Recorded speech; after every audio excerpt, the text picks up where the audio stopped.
DFT of the signals and compare them to the results from the FFT function, ठीक है। ये signals हैं, इनको हम कंपेयर करेंगे बाय यूजिंग, आगे हमने फॉर लूप लगा दिया, ठीक है। एंड देन हमने क्या अगेन वही divide the signal into even and odd samples, हर एक सिग्नल को हमने इवन एंड ऑड सैंपल्स में डिवाइड कर देना है। उसके बाद हमने इवन एंड ऑड सैंपल की अलग अलग से DFT निकालनी है। जब हमारे पास इवन एंड ऑड सैंपल्स के DFT आ जाएगी, हमें क्या करना है, इनको मर्ज कर देना है बाय यूजिंग द फॉर्मूला। ये जो हमने फॉर्मूला यूज करेंगे, x of k is equal to g of k plus w of k static h of k, ठीक है। इससे क्या करेंगे, हम मर्ज कर देंगे, ठीक है। उसके लिए हमने क्या करना है कि यहाँ पे एक एक्सपोनेंशियल टर्म का एक फॉर लूप लगाएंगे, ठीक है। एंड आगे आखिर में हमने क्या करना है, वही again compare the calculated DFT to the result from the FFT, comparing करना है डिस्प्ले करके by using the display command, ठीक है। DISP के नाम से एक कमांड हम यहाँ पे यूज कर रहे हैं, ठीक है।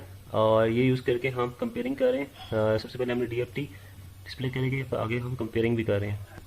ये हमारे पास इसकी आउटपुट आ गई है, ठीक है। ये सिग्नल 1 की जो कैलकुलेटेड DFT है वो हमारे पास वो भी है, और साथ ही साथ हमारे पास FFT भी आ गई है। फास्ट फॉरवर्ड ट्रांसफॉर्म का भी रिजल्ट आ गया सिग्नल 1 का, जो कि 4 और -2 है, और सिग्नल 2 है उसकी भी DFT आ गई 4 0 पॉइंट आगे आई में, और FFT का रिजल्ट भी आ गया 4 -2 4 है -2। इसी तरह सिग्नल 3 की भी कैलकुलेटेड DFT आ गई है और FFT का रिजल्ट भी आ गया। इसी तरह सिग्नल 4 और सिग्नल 5, सिग्नल 6 की भी, एंड सिग्नल 7 8, इसी तरह तमाम सिग्नल्स की हमारे पास कैलकुलेटेड DFT जो कि हमने कंपेयर किया FFT के रिजल्ट से, और आगे हमारे पास FFT भी आ गई है।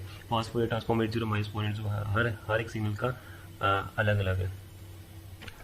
आगे हमारे पास टास्क 3 है। टास्क में क्या करना है कि डिफाइन द इनपुट सिग्नल। सबसे पहले हमने x और y के नाम से दो सिग्नल्स हैं, इनको पहले डिफाइन किया है, ठीक है। आगे हमने compute DFT of signal x using the program from task 1 जो हमने फाइंड आउट की थी, यानी कि हम DFT ऑफ सिग्नल x निकालेंगे, ठीक है, by using the program of task 1, ठीक है। अगेन हमने वही स्टेप्स किए हैं कि हमने n जो है एक n लेंथ है वो डिफाइन की है, x even and odd samples define किए हैं, g and h fast forward transform even and odd samples में, ठीक है। और हमने फॉर लूप लगा दिया है जो कि हमारे पास k इज इक्वल टू 1 से लेकर n तक है, और एक एक्सपेंशन टर्म है जो कि हमने पिछले भी यूज़ की थी -1i स्टाइल 2 पाई k -1/n, ठीक है। और ये जो एक्सपेंशन टर्म है ये हमने यूज़ करना है, ये w ऑफ k है बेसिकली, ये जो हम कैलकुलेशन में भी w ऑफ k यूज़ करते हैं, ये वही एक टर्म है।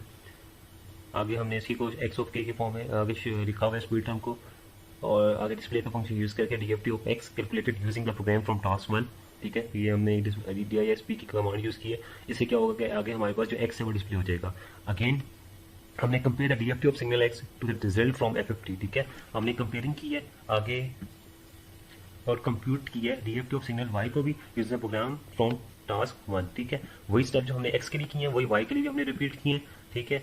एंड अगेन वही small steps and compare the DFT of signal y to the result from FFT, वही स्टेप्स है। और DISP की कमांड यूज करके हमने इसकी आउटपुट को डिस्प्ले कर दिया।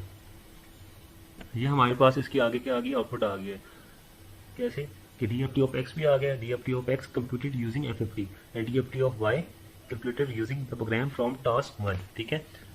एंड आगे साथ ही साथ इसके हमारे पास ये DFT of y computed using FFT, यानी कि हमने इस टास्क में क्या किया है कि हमने DFT of x and y निकाला है by using calculated using the program from task 1, ठीक है। और इसके साथ साथ DFT of x and y निकाला है कंप्यूटेड यूजिंग द FFT, ठीक है, फास्ट फॉरवर्ड ट्रांसफॉर्म से।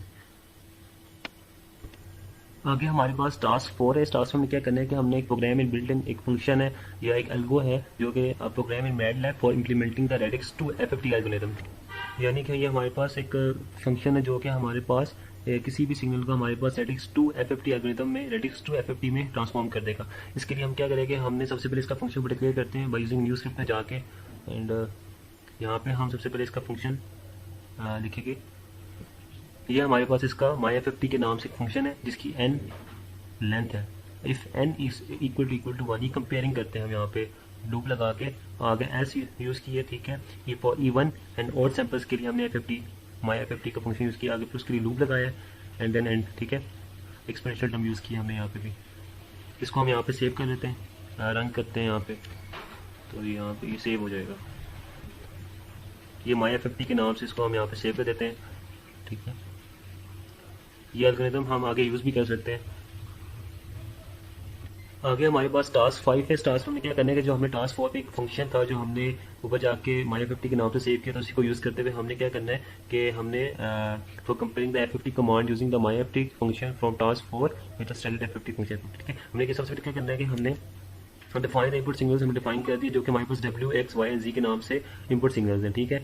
और compute the my F F T using my F F T function जो कि हमने ऊपर डिक्लेयर कर दिए,